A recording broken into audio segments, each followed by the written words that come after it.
Hello students, welcome back to our channel. तो कैसे हैं आप लोग? कैसे चल रही है आपके एग्ज़ाम की प्रिपरेशंस? आई होप आप लोग बहुत अच्छे होंगे और आपके एग्ज़ाम की प्रिपरेशंस भी बहुत अच्छी चल रही होगी। So today we are discuss subject code BESC 131, that is education concept nature and perspectives.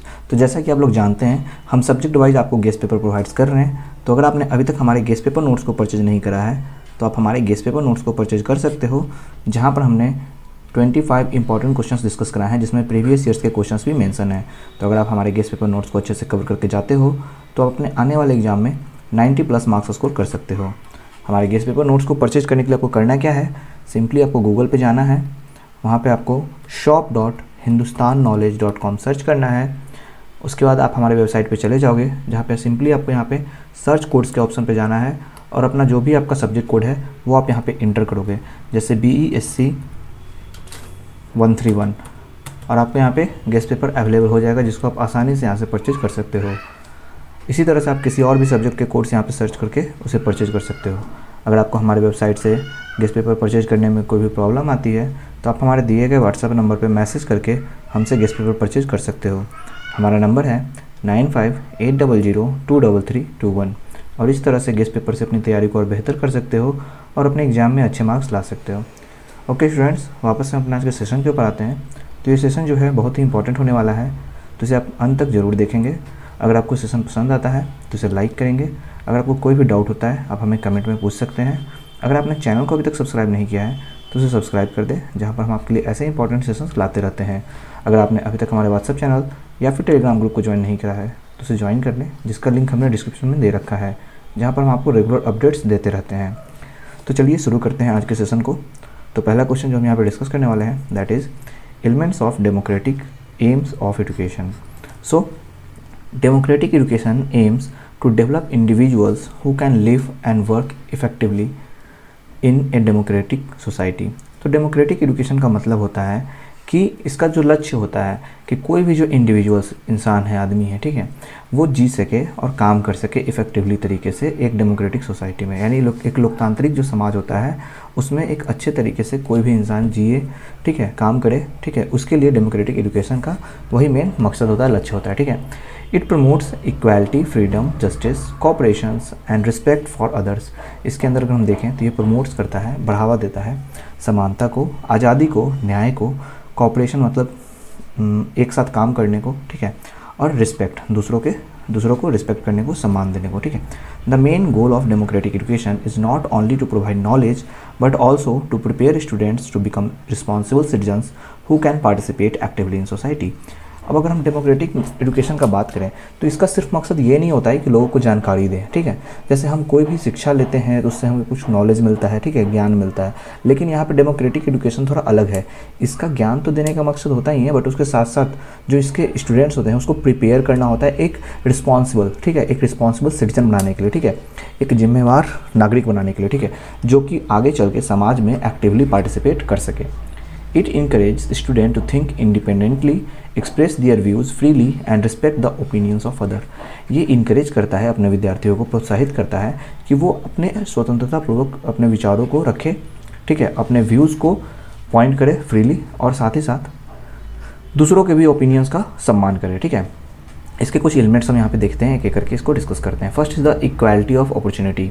One of the most important elements of democratic education is providing equal educational opportunities to all students। एक जो इसका सबसे महत्व, इसका जो element यानी कि गुण बोल सकते हैं, ठीक है, जो है इसके अंदर वो ये है कि डेमोक्रेटिक एजुकेशन जो है वो सभी को, ठीक है, अपने सभी विद्यार्थियों को एक जैसा क्या करता है, अपॉर्चुनिटी देता है, ठीक है, यानी अवसर देता है। Every child regardless of caste, religion, gender, language और economic background should have access to quality education. ठीक है, तो यहाँ पे हर एक बच्चा, चाहे वो किसी भी कास्ट का हो, जाति का हो, किसी भी रिलीजन, धर्म का हो, किसी भी जेंडर, ठीक है, लिंग का हो, या फिर किसी भी भाषा को बोलता हो, या फिर कैसे भी इकोनॉमिक बैकग्राउंड से आता हो, बहुत अमीर हो, गरीब हो, कोई फ़र्क नहीं पड़ता है, ठीक है, सभी को एक तरह का क्वालिटी एजुकेशन मिलना चाहिए। Democracy believes that all individuals are equal and deserve the same chances for growth and development। तो यहाँ पे जो लोकतंत्र है वो ये मानता है कि हर एक इंडिविजुअल्स के पास क्या होना चाहिए, इक्वल चांस होना चाहिए, और सब क्या है, समान है, बराबर है, और सभी को इक्वल चांस मिलना चाहिए अपने ग्रोथ करने का, ठीक है, अपने विकास करने का। Second element is freedom of thoughts and expression. Democratic education encourage students to think freely and express their ideas without fear. तो यहाँ पे जो डेमोक्रेटिक एजुकेशन है वो अपने स्टूडेंट्स को इनकरेज करता है कि वो अपने सोच विचार को फ्रीली सोच सकें, किसी भी चीज़ को वो फ्रीली सोच सकें, उन पर कोई दबाव नहीं आए, किसी और के ओपिनियन का प्रेशर नहीं आए, ठीक है। और साथ ही साथ वो बिना किसी डर के अपने आइडियाज़ को एक्सप्रेस भी करें, ठीक है। मतलब आप सोच रहे हो बट आप उसको एक्सप्रेस नहीं कर रहे हो, ठीक है। तो ऐसा कोई डर नहीं हो, आप अपने आइडियाज़ को एक्सप्रेस भी करो, ठीक है। That is the democratic education. So students are given opportunities to ask questions, share opinions and participate in discussions. यहाँ पे जो विद्यार्थी होते हैं उनको अवसर मिलता है कि वो अपने प्रश्नों को पूछ सकते हैं, अपने जो ओपिनियंस है, ठीक है, उसको शेयर कर सकते हैं एक दूसरे से, और कोई भी डिस्कशंस के अंदर पार्टिसिपेट ले सकते हैं। This develops creativity, confidence and critical thinking skills. इसकी वजह से क्रिएटिविटी डेवलप होता है, कॉन्फिडेंस आता है स्टूडेंट के अंदर, और वो क्रिटिकल थिंकिंग उसके स्किल्स को बढ़ाता है, ठीक है। तो ये सारी चीज़ें हम देखते हैं। Next is the development of individual personality. So education is in a democratic society focuses on an all round development of an individual. अगर हम किसी भी डेमोक्रेटिक सोसाइटी के अंदर अगर हम एजुकेशन की बात करते हैं तो वो फोकस करता है ऑल राउंड डेवलपमेंट में। मतलब कि एक, अगर आप क्रिकेट जानते हो, क्रिकेट आप तो देखते ही होंगे, तो उसमें एक ऑल राउंडर होता है, ठीक है। मतलब कि वो हर तरफ का काम करता है, वो बैटिंग भी कर लेता है, ठीक है, बॉलिंग भी करता है, ठीक है, फील्डिंग करता ही है, ठीक है। तो मतलब क्या है, वो तीनों के लिए एलिजिबल है। तो उस तरह से आपका ये ऑल राउंड डेवलपमेंट करता है, ठीक है। यानी हर तरह से आपका क्या करता है, किसी भी इंडिविजुअल का डेवलपमेंट करता है। It helps students develop their intellectual, emotional, social, moral and physical abilities. और ये मदद करता है विद्यार्थियों को उनके जो भी सोचने की क्षमता है, इमोशनल जो उनकी स्ट्रेंथ है, वीकनेस है, ठीक है, सोशल, मोरल और जो भी फिजिकल एबिलिटीज़ है उसको बेहतर करने में, ठीक है। Every students is encourage to discover and use their talents and abilities.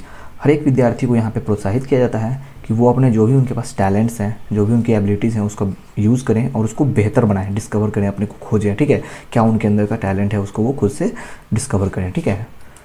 हमारे अंदर के टैलेंट्स हमें ही नहीं पता होती है, ठीक है। Next is the social responsibility. So democratic education teaches students their duties and responsibilities towards society. Democratic education जो है वो शिक्षित करता है अपने विद्यार्थियों को उनके जो भी ड्यूटीज़ हैं, ठीक है, और रिस्पॉन्सिबिलिटीज़ हैं, ठीक है, जो उनके काम हैं और उनकी जो जिम्मेदारियां हैं अपने समाज के प्रति, उसको वो बताता है। It encourage cooperation, honesty, discipline and respect for laws. ये बताता है, इनकरेज करता है कि आप में कोऑपरेशन होना चाहिए, आप में ऑनेस्टी होना चाहिए। कोऑपरेशन मतलब आप मिलजुल कर काम करने के लिए हमेशा तैयार रहें, ठीक है, कोऑपरेट करें। ऑनेस्टी मतलब ईमानदारी होना चाहिए, डिसिप्लिन होना चाहिए, ठीक है, आप एक डिसिप्लिन वे में किसी भी काम को करो, ठीक है, और आपको कानून की रिस्पेक्ट भी करनी चाहिए।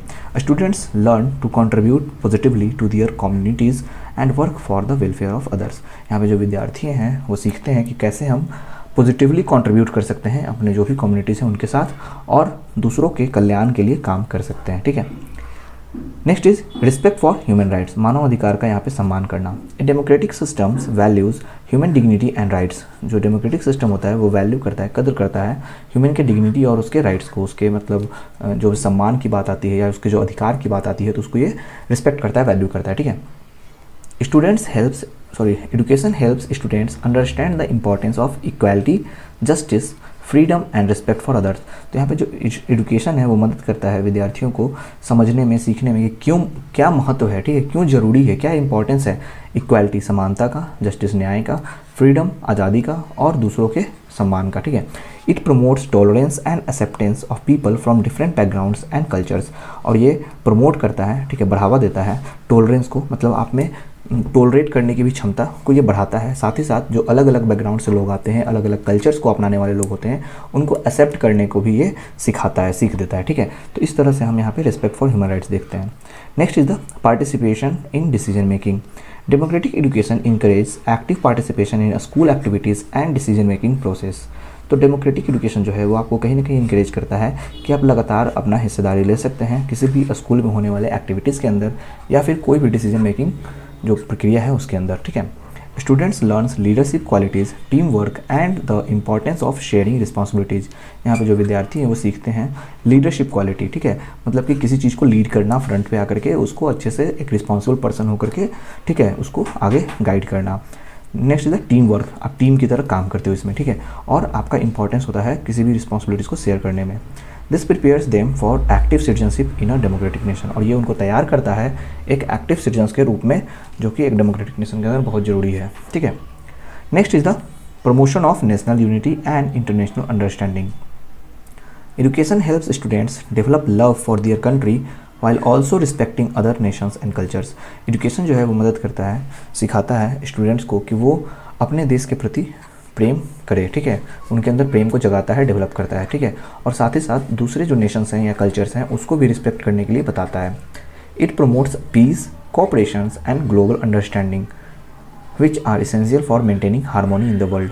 तो ये शांति को बढ़ावा देता है, कोऑपरेशंस के बारे में बताता है और एक ग्लोबल अंडरस्टैंडिंग को क्रिएट करता है, जो कि बहुत ही ज़रूरी है पूरे विश्व भर में एक हार्मोनी बनाने के लिए, भाईचारे वाले संबंध बनाने के लिए, मतलब कि शांति बनाए रखने के लिए, ठीक है।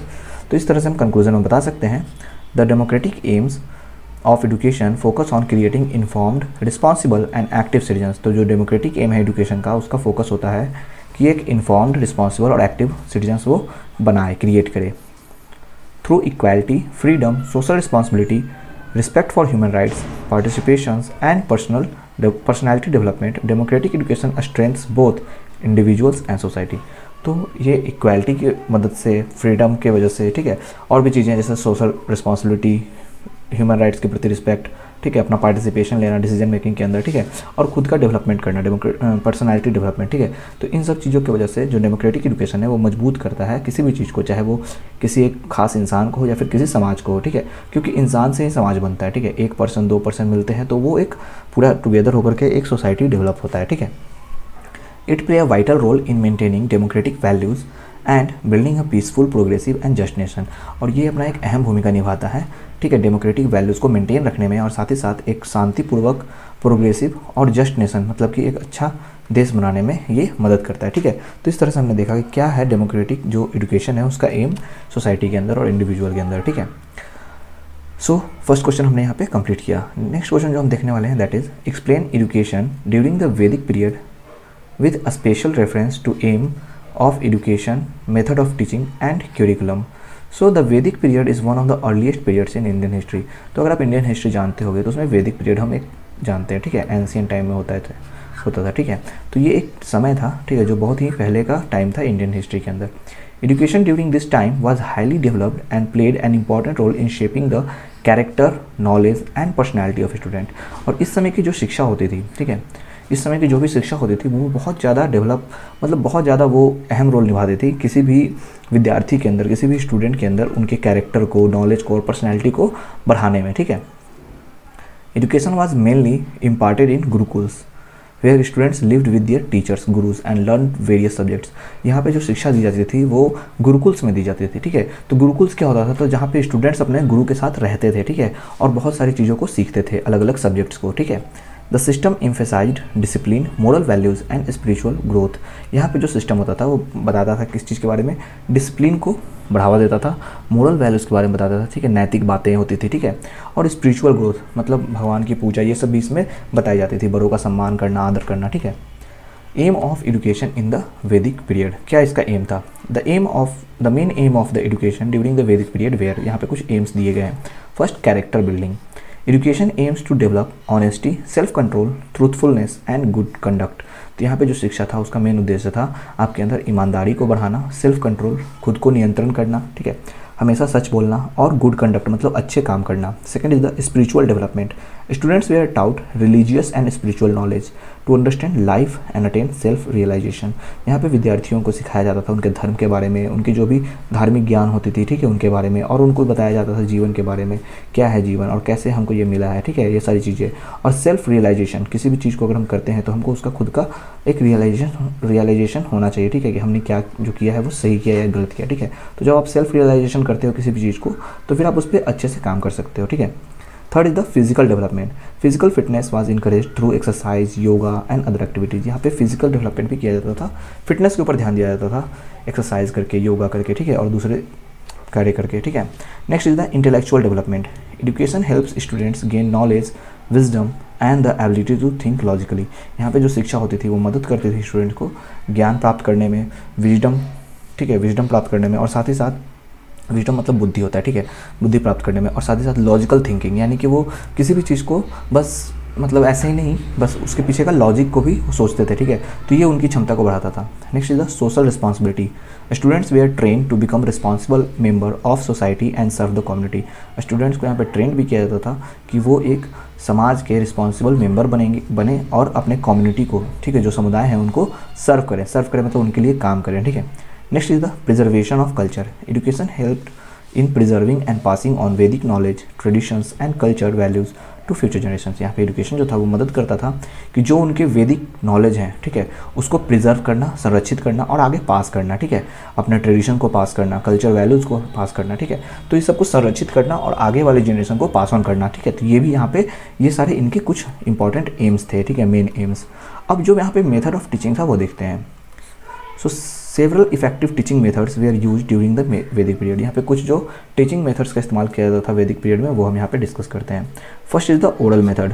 Most knowledge we are transmitted orally. बहुत सारे ज्ञान को तो ओरली यहाँ पे ट्रांसमिट किया जाता था, बोल के। Students memorised and recited lessons repeatedly. Students यहाँ पे उसको सीखते थे और बार बार उसको बोलते थे, ठीक है, और इससे उनको याद हो जाता था। So the second method is the lecture method. The guru explained concepts, scriptures and religious texts to student.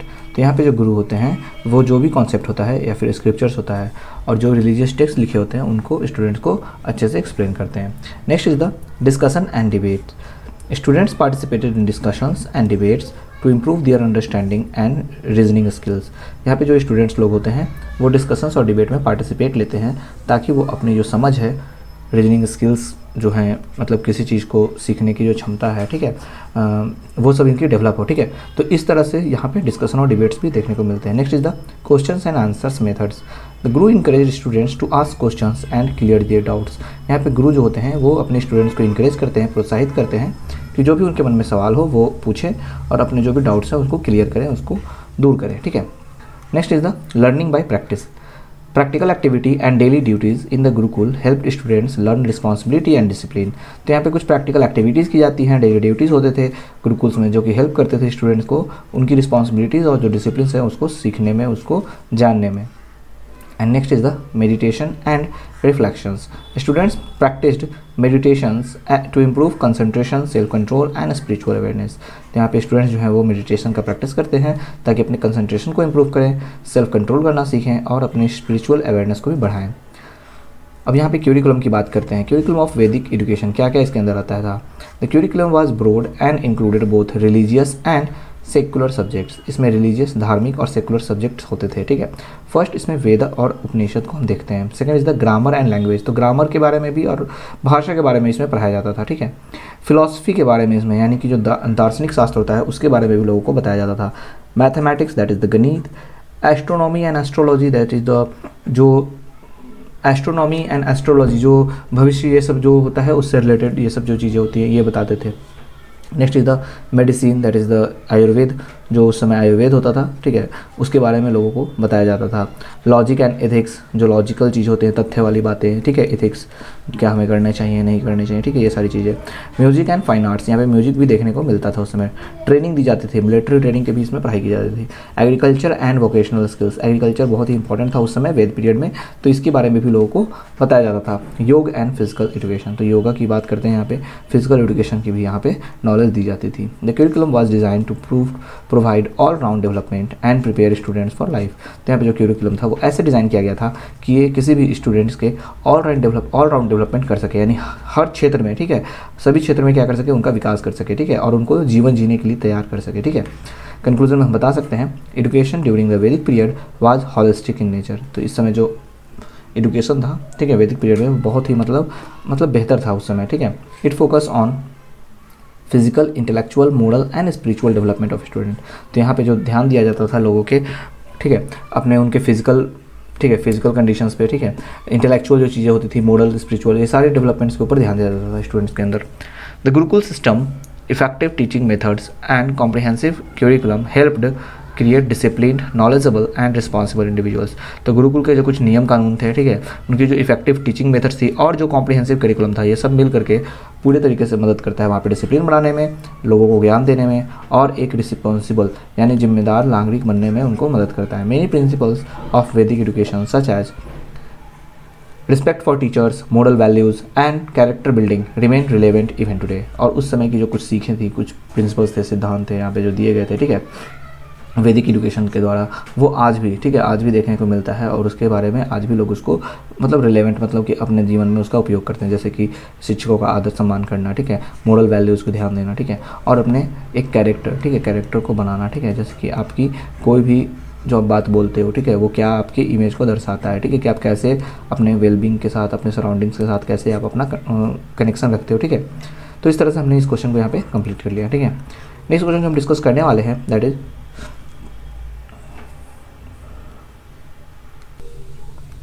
So the next question is discuss education philosophy of Rabindranath Tagore in view of aims of education, curriculum and pedagogy.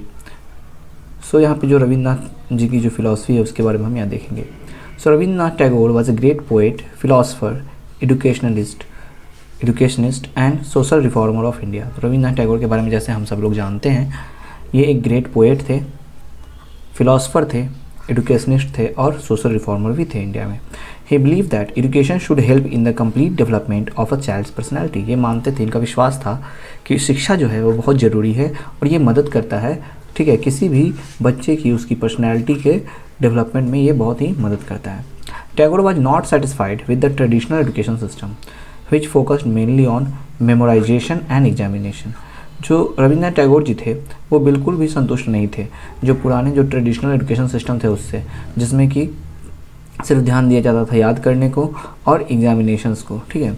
He established Vishwa Bharati university at Shantiniketan to provide a natural and creative learning environment. उन्होंने Vishwa Bharati university का स्थापना किया, ठीक है, शांति निकेतन में, जहाँ पर एक प्राकृतिक और क्रिएटिव, ठीक है, मतलब किसी भी चीज़ में आप क्रिएटिविटी सीख लो, ठीक है, वैसा यहाँ पे सीखने के लिए वो मतलब एक माहौल प्रोवाइड करते हैं, ठीक है। इनके एम क्या होते हैं एजुकेशन को लेकर के वो देखते हैं। Tagore believe that the main aim of education is the harmonious development of the body, mind, heart and soul. मतलब टैगोर जो मानते थे वो चाहते थे कि सिर्फ आपकी याददाश्त मजबूत ना हो, सिर्फ आप एग्ज़ाम के ओरिएंटेड नहीं पढ़ें, बल्कि आपका इससे पूरा सब कुछ जो है ना वो डेवलप हो, ठीक है, जैसे आपका बॉडी भी डेवलप हो, ठीक है, आपकी एजुकेशन से ही आपका माइंड डेवलप हो, हार्ट हो, सोल हो, ठीक है। उनके हिसाब से जो शिक्षा थी वो कुछ इस प्रकार थी। First, develop the child's individuality and creativity. अगर किसी में कुछ मतलब क्रिएटिव करने की क्षमता है उसको बढ़ाने का, ठीक है, किसी इंडिविजुअलिटी मतलब अगर कोई इंसान, ठीक है, एक इंसान का खुद का एक क्या होना चाहिए, रोल होना चाहिए, ठीक है, उसकी खुद की एक आइडेंटिटी होनी चाहिए, ठीक है, वो एक ग्रुप का सिर्फ हिस्सा नहीं रहे कि ग्रुप के पीछे वो किसी तरह से चल रहा है, ठीक है, वो ग्रुप में हो लेकिन उसका एक अलग से single person as a identity कुछ होनी चाहिए, ठीक है। तो एक इंडिविजुअलिटी की बात यहाँ पे करते हैं। Second, promote freedom of thoughts and expressions. आपको किसी भी चीज़ का सोचने का और एक्सप्रेस करने का, अपने विचार को व्यक्त करने की पूरी आज़ादी मिलनी चाहिए, उसको ये प्रमोट करते थे। Third, encourage self realisation and spiritual growth. ठीक है, सेल्फ रियलाइजेशन बहुत ही ज़रूरी होता है, ठीक है। अगर हम कभी पढ़ाई भी करते हैं ना, ठीक है, आज हमने मान लो कि कुछ पढ़ाई किया, 2 घंटे पढ़ाई किया, तो हमको बैठ के फिर उसको रियलाइज़ करना चाहिए कि हमने उस 2 घंटे में कितना कुछ पढ़ा, ठीक है, कितना हमारे माइंड में हमने उसको गेन किया, ठीक है। तो ये सेल्फ रियलाइजेशन बहुत ही इंपॉर्टेंट होता है एक स्टूडेंट के लिए, ठीक है। तो उसको उन्होंने इनकरेज किया और स्पिरिचुअल ग्रोथ को भी बढ़ाया। Next, create love for nature and environment. तो जैसे कि हम सब जानते हैं we all are part of nature, ठीक है, हम क्या है, नेचर के ही पार्ट हैं, ठीक है। नेचर अगर नहीं होता तो हम भी नहीं होते।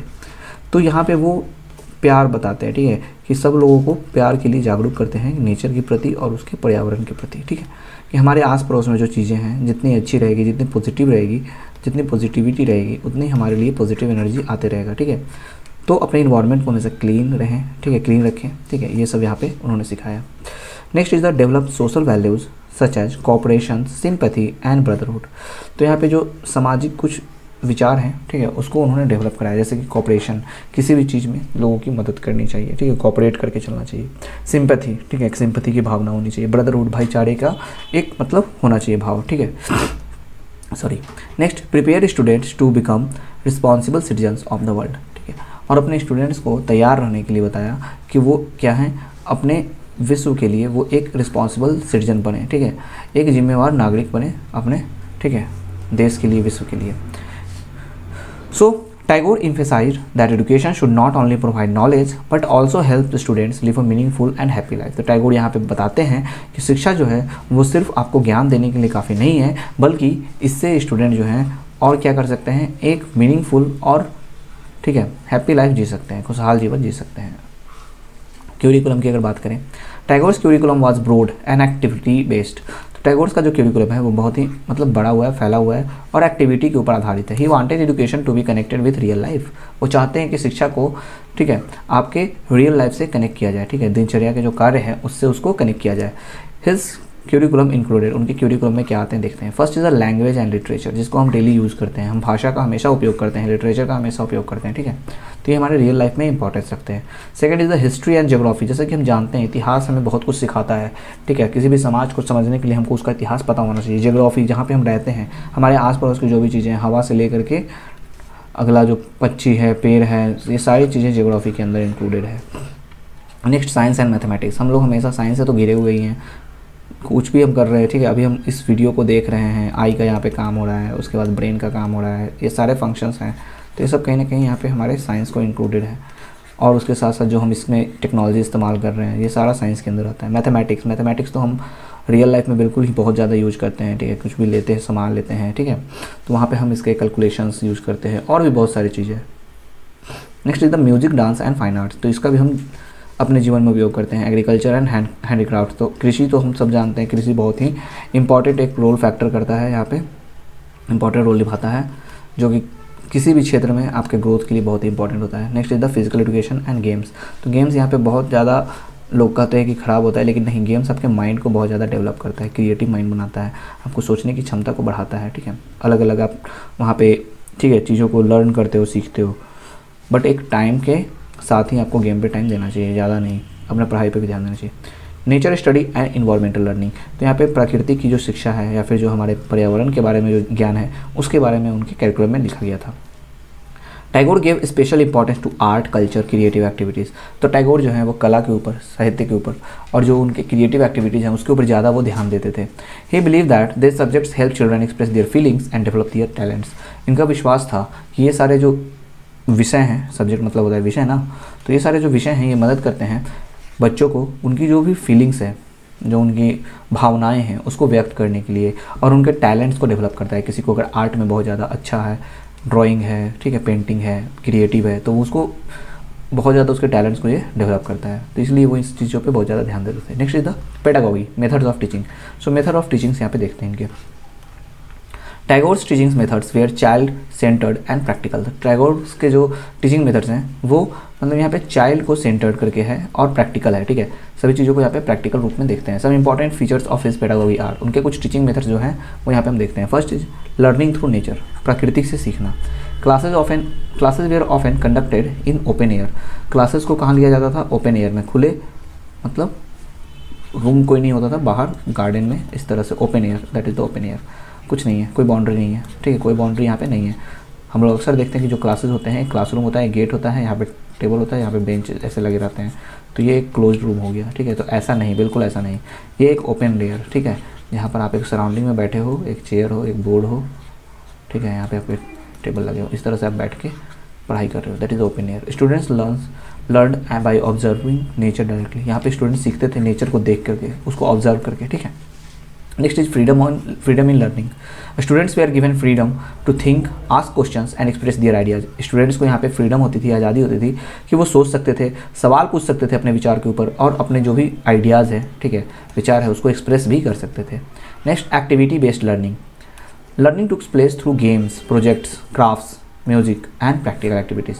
तो यहाँ पे जो लर्निंग्स दी जाती थी, सिखाया जाता था कोई भी चीज़, तो उसको गेम्स के थ्रू सिखाया जाता था, ठीक है प्रोजेक्ट से, क्राफ्ट से, ठीक है म्यूजिक में उसको चेंज करके, ताकि आपको आसानी हो, आप मतलब पढ़ाई को बर्डन न ले, आप इसको एकदम मतलब प्रैक्टिकल लाइफ में एकदम जोड़ के आसानी से सीख जाएं।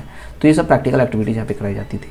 Learning by experience, Tagore believe that real understanding comes from experience rather than rote memorization. तो यहाँ पे टैगोर्स का ये भी मानना था कि अगर हम किसी भी चीज़ों को सीखते हैं तो उसका जो रियल अंडरस्टैंडिंग है ना, वो हमारी एक्सपीरियंस से आता है, ठीक है ना कि उसको मतलब रटते रहो, मेमोराइज करते रहो, याद करते रहो, ठीक है। Teacher student relationship very important, this is the teacher student relationship is very important. Teachers acted as guide and friends rather than strict authorities. तो यहाँ पे शिक्षक जो होते थे वो एक गाइड, ठीक है, गाइड मतलब कि एक रास्ता दिखाने वाले, ठीक है, एक पाथ क्रिएट करके देने वाले कि आप इस रास्ते से जाओ तो आपको सक्सेस मिलेगा, एक फ्रेंड्स के रूप में, ठीक है, ना कि कोई स्ट्रिक्ट अथॉरिटीज़ के रूप में, ठीक है। कंक्लूजन में हम बता सकते हैं Rabindranath Tagore education philosophy focused on freedom, creativity, nature and historical development. तो रविंद्रनाथ टैगोर का जो एजुकेशन फिलॉसफी था उसका जो केंद्रित जो चीज़ था जिस पे वो केंद्रित थे वो था आज़ादी, क्रिएटिविटी, ठीक है, किसी की अपनी जो कला है, नेचर प्रकृति, और होलिस्टिक डेवलपमेंट मतलब संपूर्ण आपका विकास हो। He wanted education to nurture the physical, intellectual, emotional and spiritual aspect of a child. वो चाहते थे कि शिक्षा से, ठीक है, किसी भी इंसान का, किसी भी बच्चे का फिजिकल, इंटेलेक्चुअल, इमोशनल और स्पिरिचुअल डेवलपमेंट हो। His ideas remain relevant today because they promote joyful learning, creativity and the overall development of students। उनके जो विचार थे वो आज भी कहीं ना कहीं हम लोग इस्तेमाल करते हैं क्योंकि ये एक जॉयफुल लर्निंग के लिए प्रमोट करता था। जॉयफुल लर्निंग क्या होता है? किसी भी चीज़ को आपको सीखना है ना तो आप उसको खेल खेल में भी सीख सकते हो, ठीक है। तो वो एक जॉयफुल लर्निंग हुआ क्रिएटिविटी करके, ठीक है। ओवरऑल डेवलपमेंट होता है इससे स्टूडेंट का।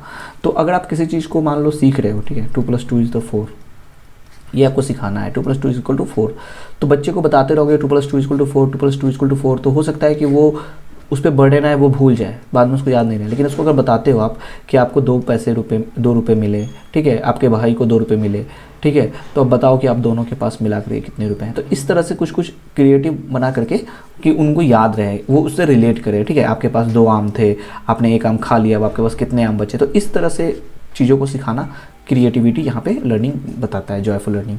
तो इससे आपको सीखने में भी बच्चों को बर्डन नहीं होता है और वो आसानी से चीज़ों को सीख जाते हैं, ठीक है। तो इस तरह से हमने ये क्वेश्चन को डिस्कस कर लिया। नेक्स्ट क्वेश्चन हम डिस्कस करने वाले हैं, that is describe the scope of educational philosophy with suitable example, educational psychology with suitable example, scope of educational psychology. तो एजुकेशनल साइकोलॉजी का यहाँ पे हम स्कोप देखेंगे और उसके कुछ एग्जाम्पल्स देखेंगे, ठीक है। तो educational psychology is a branch of psychology that studies how people learn and how teaching can be made more effective. तो ये एक ऐसा ब्रांच है साइकोलॉजी का जहाँ पर ये बताता है कि कैसे टीचिंग जो है, ठीक है, वो और ज़्यादा इफेक्टिव हो सकता है, कैसे लोग और ज़्यादा सीख सकते हैं। It helps teachers understand the behaviour, abilities, interest and need of student. ये यहाँ पर हेल्प करता है शिक्षकों को ये समझने में कि कैसा जो स्टूडेंट है उसकी क्या बिहेवियर है, कैसी उसकी एबिलिटीज़ है, कितनी उसकी क्षमता है, क्या किस चीज़ में उसका इंटरेस्ट है, आर्ट में ज़्यादा इंटरेस्ट है, साइंस में ज़्यादा इंटरेस्ट है, और उसकी क्या ज़रूरतें हैं। Educational psychology applies psychological principles to improve the teaching learning process. तो यहाँ पे जो एजुकेशनल साइकोलॉजी है वो अप्लाई किया जाता है, इसमें कुछ साइकोलॉजिकल प्रिंसिपल्स होते हैं जिससे कि टीचिंग लर्निंग प्रोसेस को बेहतर किया जा सके। Its scope is very wide because it covers all aspects of education related to learners, teachers and learning environment। इसका स्कोप बहुत ज़्यादा है, बहुत बड़ा है, बहुत फैला हुआ है, ठीक है, क्योंकि इसके अंदर सारी चीज़ें आती हैं एजुकेशन से संबंधित, शिक्षा से संबंधित सारी चीज़ें आती है। जो इसको सीखने वाला है वो भी आता है, टीचर जो सिखाने वाले हैं वो भी आते हैं, और जो उनका माहौल होता है, अगल बगल का जो इन्वायरमेंट होता है, लर्निंग इन्वायरमेंट, वो भी इसके अंदर इंक्लूड होता है, कैसे उसको सिखाया जा रहा है, ठीक है, किस इन्वायरमेंट में उसको सिखाया जा रहा है। सो इसको हम एक एक करके यहाँ पे पॉइंट बाय पॉइंट डिस्कस करने वाले हैं। So scope of educational psychology. First, understanding the learner. Educational psychology helps teachers understand the physical, mental, emotional and social development of a student. तो एजुकेशनल साइकोलॉजी जो है वो मदद करता है शिक्षक को ये समझने में कि जो विद्यार्थी है, ठीक है, उसका कैसे, ठीक है, फिजिकल, मेंटल, इमोशनल और सोशल डेवलपमेंट किया जा सकता है। Every child is different in intelligence, interests and learning abilities. हर बच्चा यहाँ पे क्या होता है, अलग अलग होता है, ठीक है, उसकी समझ, चीज़ों को याद कर पाना, ठीक है, या फिर ज़्यादा इंटेलिजेंट होना, ठीक है, उसकी लर्निंग एबिलिटीज़ बेहतर होना किसी की, तो सबकी अलग अलग होती है, सबकी डिफरेंट होती है, ठीक है। Example, a teacher may find that some students learn quickly while others need more time and support. एक शिक्षक को ये पता चलता है, ये उसको मतलब एहसास होता है कि कुछ स्टूडेंट जो हैं वो तो बहुत आसानी से सीख जा रहे हैं और कुछ को सीखने में काफ़ी टाइम और सपोर्ट की ज़रूरत पड़ रही है। तो इसका मतलब यहाँ पे है कि कुछ बच्चे हैं जो ज़्यादा इंटेलिजेंट हैं, ठीक है, उनकी एबिलिटीज़ बेहतर है। तो यहाँ पर ये हमको इससे पता चलता है एजुकेशनल साइकोलॉजी से। Second is the learning process. It studies how learning takes place and what factors affecting learning, ये बताता है कि कैसे लर्निंग जो है वो किया जाता है, ठीक है, यानी कैसे सिखाया जाता है, ठीक है, और ये भी कि क्या जो फैक्टर्स है वो अफेक्ट करते हैं लर्निंग को। It explains different methods and principles of learning, ये कई सारे मेथड्स और प्रिंसिपल्स ऑफ लर्निंग्स को एक्सप्लेन करता है, बताता है। Students learn better when teachers use visual aids, activities and real life examples instead of only lectures. तो यहाँ पे जैसे कि हम देख रहे हैं स्टूडेंट्स को ज़्यादा बेहतर समझ में आता है। तो कभी भी आप किसी भी चीज़ को जब आप एक्सप्लेन कर रहे होते हैं ना, ठीक है, तो अगर आप उसको एक्सप्लेन कर रहे हो, बस आप एक लाइन लिखा हुआ है उसको आप बता रहे हो, तो ये बस क्या हुआ, आपने उसको बस बता दिया, अब वो हो गया, ठीक है। बट आप उसको रियल लाइफ से उसको जोड़ देते हो, ठीक है, रियल लाइफ से अगर उसको जोड़ देते हो तो वो क्या हो जाता है, समझने में और समझाने में दोनों में काफ़ी इंटरेस्टिंग वो हो जाता है। तो एक्टिविटीज़ से, विजुअल एड से, ठीक है, और रियल लाइफ एग्जाम्पल से समझाने में और बेहतर समझ में आता है स्टूडेंट्स को, ठीक है। Next is individual differences. Educational psychology recognize that no two students are the same. तो यहाँ पे एजुकेशनल साइकोलॉजी ये पता लगाता है कि कोई भी दो विद्यार्थी सेम नहीं हो सकते हैं। It helps teachers identify differences in intelligence, personality, aptitude and learning styles. ये मदद करता है शिक्षक को ये पता लगाने में कि क्या अंतर है उनकी इंटेलिजेंस में, पर्सनैलिटी में, एप्टीट्यूड और लर्निंग स्टाइल में। जैसे एग्जाम्पल समझेंगे, एक स्टूडेंट गुड एट मैथमेटिक्स में not be equally good at language. एक विद्यार्थी जो मैथमेटिक्स में बहुत अच्छा हो सकता है, जरूरी नहीं है कि उसके लैंग्वेज में भी वो उतना ही अच्छा हो। वही दूसरी तरफ कोई विद्यार्थी होगा जिसका लैंग्वेज बहुत अच्छा होगा बट मैथ उतना अच्छा नहीं होगा, तो ऐसा हो सकता है। Next is motivation in learning. Motivation play an important role in education. Motivation तो बहुत ज़्यादा इंपॉर्टेंट होता है एजुकेशन के क्षेत्र में, शिक्षा के क्षेत्र में मोटिवेशन जो है ना बहुत ही ज़्यादा इंपॉर्टेंट प्ले रोल करता है, ठीक है, रोल प्ले करता है यहाँ पे। Educational psychology studies how students can be encourage to learn effectively. तो एजुकेशनल साइकोलॉजी ये पता लगाता है कि कैसे विद्यार्थी जो है उनको प्रोत्साहित किया जा सकता है कि वो और इफेक्टिवली सीखे चीज़ों को। तो यहाँ पे एग्जांपल्स में देखें, गिविंग प्रेज, रिवार्ड्स और appreciation can increase students interest in studies. तो यहाँ पे किसी तरह का रिवार्ड दे करके, जैसे कि आपने एक टेस्ट कराया, टीचर्स ने एक टेस्ट कराया जहाँ पे बच्चों के टेस्ट हुए, टेस्ट में कुछ मार्क्स आए, तो जो फर्स्ट सेकंड थर्ड आ रहा है उसको कुछ आप रिवार्ड देते हो, ठीक है। आप रिवार्ड के नाम पे एक चॉकलेट ही दे देते हो या फिर एक पेन ही दे देते हो, तो इससे क्या होता है ना कि अगले बार अगले बच्चों को इंकरेजमेंट मिलता है, वो भी अगले बार बेहतर तैयारी करने की कोशिश करते हैं कि हम भी फर्स्ट आएंगे तो हमको भी ये चीज़ एज ए रिवार्ड अप्रिशिएशन हमको मिलेगा, ठीक है। Next is classroom management. So it provides knowledge about managing classroom behaviour and creating a positive learning environment. तो ये सिखाता है, प्रोवाइड करता है नॉलेज को कि कैसे हमारा क्लासरूम बिहेवियर होना चाहिए, साथ ही साथ एक पॉजिटिव लर्निंग इन्वायरमेंट भी क्रिएट करके देता है। Example, establishing clear rules and maintaining discipline help students focus on learning. जैसे कि कुछ हमें रूल्स बना करके और डिसिप्लिन मेंटेन करके हम स्टूडेंट्स को फोकस कर सकते हैं लर्निंग के ऊपर, कि उनका ध्यान सिर्फ सीखने के ऊपर हो। Next is teaching methods. So, educational psychology helps teachers choose suitable teaching methods according to the needs and abilities of learners. तो जैसे हमारे लर्नर्स हैं, ठीक है, उनके हिसाब से, उनकी नीड, ज़रूरत और उनकी एबिलिटीज़ के हिसाब से यहाँ पे आप टीचिंग मेथड्स को चूज कर सकते हो। जैसे example, activity based learning is often more effective for younger children than traditional teaching methods. तो जो यंगर चिल्ड्रन होते हैं उनको एक्टिविटी करके चीज़ों को सिखाना ज़्यादा इफेक्टिव माना जाता है, ठीक है, ना कि ट्रेडिशनल टीचिंग, ठीक है। Next is evaluation and assessment, very important, यहाँ पे ये इंपॉर्टेंट माना जाता है।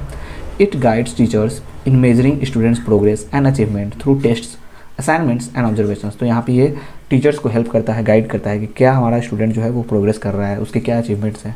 टेस्ट लेकर के हम ये देखते हैं, असाइनमेंट्स दे करके और ऑब्जर्वेशन करके। Regular quiz help teachers know whether students have understood a lesson. तो यहाँ पे हम क्विज करा देते हैं, क्विज करके हमको पता चलता है कि जो बच्चे हमारे स्टूडेंट्स हैं वो क्या कर रहे हैं, अच्छे से चीज़ों को, लेसन को समझ रहे हैं कि नहीं समझ रहे हैं, ठीक है। Next is guidance and counselling. Educational psychology helps in providing educational and career guidance to student. तो एजुकेशनल साइकोलॉजी जो है वो यहाँ पे एजुकेशनल के साथ साथ कैरियर गाइडेंस भी देता है बच्चों को, स्टूडेंट्स को, विद्यार्थियों को। It also help solve emotional and personal problems. साथ ही साथ वो इमोशनल प्रॉब्लम्स और पर्सनल प्रॉब्लम्स को भी वो सॉल्व करते हैं, ठीक है। तो एट द एज ऑफ, ठीक है, जो हमारा एज होता है ना इस समय, जिस समय हम पढ़ाई कर रहे होते हैं तो कई सारे हमारे प्रॉब्लम्स होते हैं, ठीक है, तो उसको यहाँ पे ये हेल्प करता है सॉल्व करने में। सो जैसा कि हम देख रहे थे कि यहाँ पर स्टूडेंट्स जो होते हैं उनके साथ कई सारे इमोशनल या फिर उनके पर्सनल प्रॉब्लम्स भी होते हैं, ठीक है। तो एक टीचर जो होते हैं वो उनको क्या करते हैं, गाइड करते हैं, ठीक है, काउंसल करते हैं, ठीक है, उनके इमोशनल और पर्सनल प्रॉब्लम्स को भी, कभी कभी उनके फाइनेंशियल प्रॉब्लम्स में भी हेल्प करते हैं। तो ये सारे टीचर्स के रोल होते हैं यहाँ पे। ए काउंसलर में help a student choose the right career based on interest and abilities. एक काउंसलर जो होता है वो हेल्प करता है स्टूडेंट को कि उसके जो एबिलिटीज़ हैं और इंटरेस्ट है उसके आधार पर उसको एक सही दिशा दिखाता है कि उसका सच मतलब एक बेहतर करियर वो किस फील्ड में चूज कर सकता है। ठीक है, तो ये यहाँ पे इनका हेल्प होता है। तो कंक्लूजन में हम बता सकते हैं educational psychology play a vital role in improving education. तो शिक्षा को बेहतर बनाने में एजुकेशनल साइकोलॉजी का एक बहुत ही बड़ा हाथ होता है।